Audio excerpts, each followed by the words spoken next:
A new leisure market airline has come up with an innovative pitch to try and win over consumers who are looking to visit the Caribbean. Phil LeBeau joins us right now with more. What's the pitch, Phil?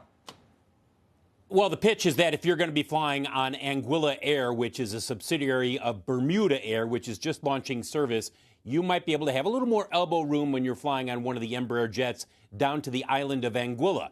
Some people might be listening to this report or watching this report and saying, Anguilla, where is Anguilla?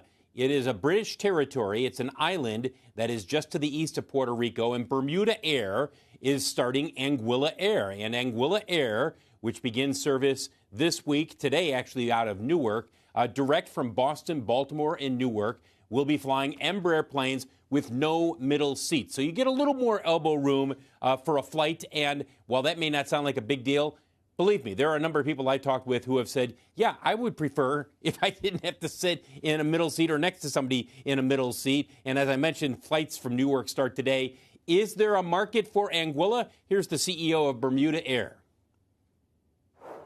They're different islands. They offer something that is unique and special.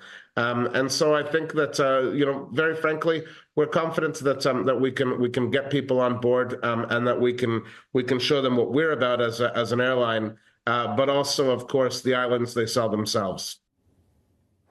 It also helps offset the seasonality that BermudAir is primarily attracting travelers in the summer and in the fall. Winter, not so much. That'll flip here with AnguillAir. By the way, flights to Caribbean from the U.S. flat this year versus last year, but compared to 2019, up almost 20%. And Anguilla has become one of these little gems that people are starting to discover.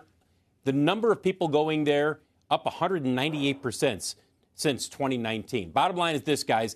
The Caribbean has quietly but steadily become a bigger and bigger destination for Americans looking to travel internationally. It's always been a hot spot to a certain extent. Now you're starting to see it span a little bit further with new destinations, smaller islands within the Caribbean.